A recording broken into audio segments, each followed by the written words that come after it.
Chapter 33. Rodeo crawled out from under Jaeger, his shirt and hands stained black with oil. He had a smear of dark grease across his forehead, too.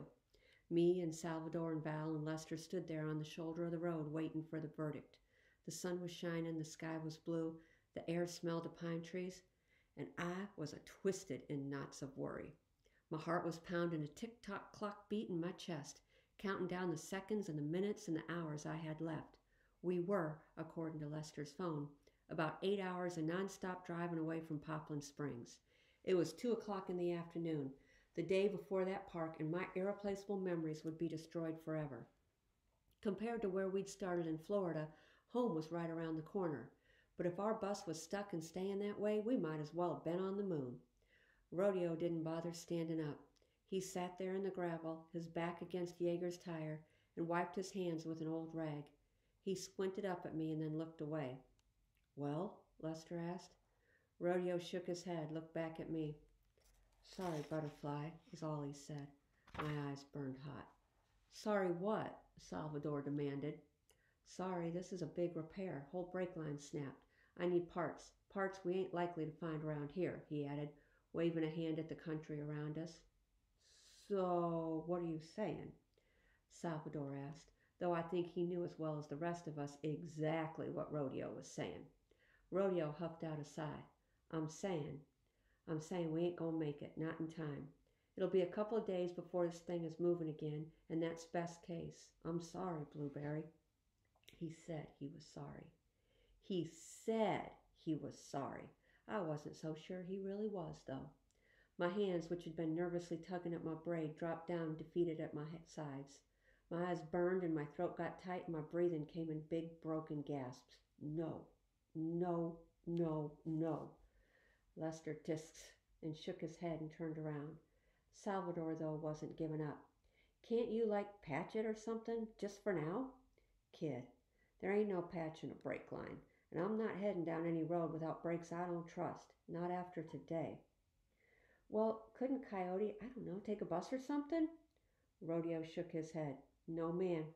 She ain't going without me, and I ain't going without Jaeger. She's our home, our life, everything we have is on her. And what about Ivan? Nah, sorry. We're both stuck here as long as Jaeger is stuck here." I looked away because I knew. Rodeo wasn't worried about Ivan. He wasn't worried about our stuff. He was worried about himself. I'm sure he wasn't lying about the brakes or about how long it'd take to fix them. But I knew he was lying about being sorry. He wasn't sorry one bit that we wouldn't make it home. Wasn't sorry one bit that we wouldn't have to dredge up those old memories we'd worked so hard to keep buried. I ground my teeth together hard. He'd probably been hoping for an excuse, a chance to call it off. I bet he'd been praying for a way to not keep his promise to me. But I couldn't let him have that excuse. "Nope, no regrets, sister." "I know what to do," I said. "I know how we can get it fixed." "Wait a minute, honey bear. We can't just," Rodeo started to say. But I spun in the gravel so he was at my back. I was done with him. "Lester," I said, "get out your phone, please." I knew we had one chance to get old Jaeger fixed. Who in the world has school bus parts, and maybe even a mechanic who knows how to work on them? Well, a school district, obviously. We'd done it before, Rodeo and me. Needing a part or a little expertise, we'd call whatever school district we were closest to and chatted with the bus garage, and for the most part found the folks there to be pretty darn helpful and kind of interested in seeing what was going on with Jaeger. I searched around on Lester's phone and found the phone number of the closest school district. I pressed the call button, and when I heard it ringing, I handed it over to Rodeo. He was still sitting there all slack-boned, his face tired and neutral. We waited while Rodeo squinted at the horizon, the phone pressed to his ear. After a bit, he shook his head and hung it up. "No answer," he said with a half-hearted shrug. "It's August. No one's going to be working at the schools in August. It's hopeless, baby." I was breathing fast through my nose, chewing on my bottom lip. Rodeo looked up at me, his magical eyes not the slightest bit magical right then for me. I turned around, stared off at the hills, my heart broken and my mind racing. Hopeless. It's not a word I really cared for at that particular moment. It did feel hopeless, there by the side of the highway with no help in sight. But here's the thing. Hope is a lot like parking lot cigarette butts. Always there if you look hard enough. My mind clicked. I spun around. When I spoke to Lester and Salvador. We don't need the schools, I said. We just need the bus mechanic. Lester just blinked at me, but Salvador's eyes lit up. The school district website, he shouted. Then he bent down and snatched the phone from Rodeo's limp hand. Let's see if it has, like, someone's name. Then maybe we could call them at home or something. Lester grinned. Brilliant. Turned out it was brilliant. There on the district website under Our Staff, it had a long list of all the folks who worked there, with nice little smiling pictures next to the names. Down at the bottom, under Support Staff, was a picture of a lady with big hair and bright red lipstick and a big smile, and the title Transportation Maintenance Director, which Lester assured us was probably the title we were looking for. Her name was Tammy, I kid you not. Tammy's last name was Smet. So Lester searched for Tammy Smet in Anaconda, Montana, which is where we were, more or less, and he found a number. It's ringing, he said, and Rodeo reached up for the phone, but Lester just gave him a look, a serious look, a quiet look. And he said, kind of soft, "Nah, man, I'll talk to her." Rodeo just scratched his nose and looked away. We all stood there waiting breathlessly for a minute, and then Lester said, "Hello, is this Tammy Smet?" And me and Salvador exchanged quick little nervous, happy, let's see how this goes smiles, and then Lester said, "Well, my name is Lester, and you don't know me, but I got a little question for you. Well, a big question." And then he turned and walked off a bit, away from the road and toward the trees, and we couldn't hear what he was saying anymore, but he said a lot. I saw him talking into his phone up there in the shadow of the Idaho pines. He talked with his mouth, with his eyes, with his face, with his hands, with his heart. He paced and he nodded and he shook his head, and sometimes he talked high and sometimes he talked low. I watched him, a lump in my throat, 'cause he was doing all that talking for me. I loved that man, watching him talking for me by the side of the road, and I knew he loved me too, because that's what love is. Caring about what the other person cares about because you care about them and want them to be happy, right? I don't know what he said, but he must have said it good, because a few minutes or a few lifetimes later, he came walking over to us and put his hand over the phone and said, "What kind of bus is this?" And I answered, "This is a 2003 International 3800 school bus." And it might seem odd that I'd have that memorized, but it ain't, because most kids have their addresses memorized, right? Yeager's license plate is Washington State JFS 1150, by the way. Lester did some more talking, and then he handed the phone down to Rodeo, who was still sitting in the dirt. "She needs to talk to you," he said. And Rodeo just looked at the phone for a second, but then he took it and he answered a few questions about brake parts and part numbers and stuff, and then he said, "Uh-huh, okay, yep." And then he said the best thing of all, "All right, I'll see you in a little bit then." And I guess he probably hung up, but I didn't see it because I was too busy high-fiving Salvador and hugging Lester and doing a dance right there on the exit ramp shoulder. I didn't hug Rodeo. I didn't high-five him either.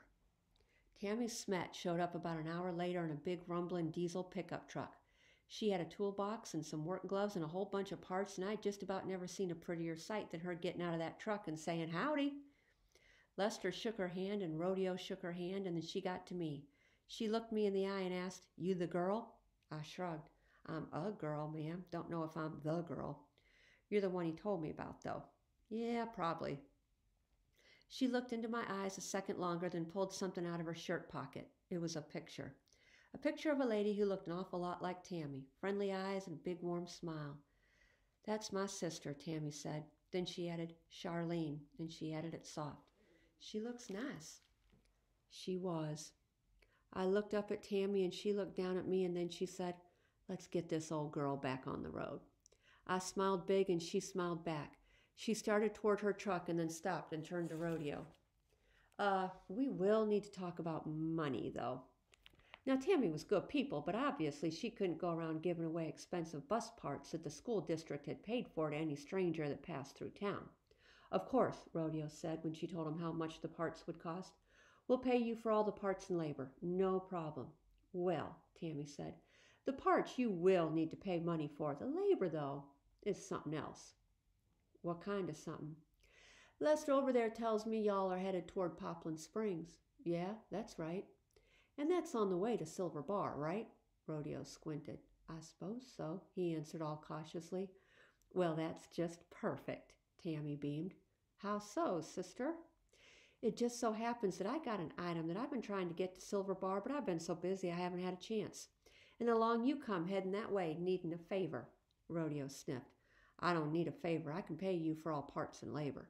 Fine, you don't need a favor, and I don't really need your money, but you do need a new brake line, and I do need something taken to where you're going, and that's what I call just perfect. Tammy smiled, and there was a tough little glint in her eye. She was good people, that Tammy, but she also knew how to get what she wanted. Nothing wrong with that. Rodeo shot me a "what did you get us into" look and cocked an eyebrow at Tammy. This, item. It is legal to transport? Tammy's eyes darted away for a second. Yeah, she said, but she sounded awful vague when she said it. Well, it ain't necessarily illegal. Rodeo spit out a sunflower seed shell. Uh-huh. What is it? Tammy grinned her biggest grin yet. 4 hours later, we were back on the road. The brakes were fixed and working like a charm. We could stop whenever we wanted, which is really what you're shooting for when it comes to brakes. Salvador and Val were back on the couch playing Uno. Miss Vega and Concepcion were chatting in one of the bus seats. Lester was trying to get some sleep on Rodeo's blanket pile. Ivan was conked out back in my bed. Rodeo was driving, and he was doing a nasty combination of fuming and sulking, so I was doing my best to leave him alone while also keeping an eye on him. We were moving. We'd lost about 5 hours altogether, and the sun was almost setting, but I knew that getting there was going to be a close call, but it sure looked like I was going to make it. Home. I was going to make it home. I was bouncing and tapping my feet. My heart and my stomach were fighting a war. My heart was trying to clap and sing a hallelujah song, but my stomach was pacing back and forth, wondering what in the heck I'd gotten us into. I felt like you do when you're sitting at the very tip top of a roller coaster. You're happy, you're excited, but you're also holding your breath for what's coming next. But thanks to Tammy, I did have something else to help occupy my racing mind. I was sitting in the first row of bus seats, right behind Rodeo. I was perched at the edge of the seat way over by the aisle. I was sitting there so I could have my arm around Gladys to keep her calm while we drove. I guess I should mention, Gladys was a 200-pound Finnish landrace goat with long white hair and an impressive pair of elegant horns, and she needed a ride to Silver Bar, Washington.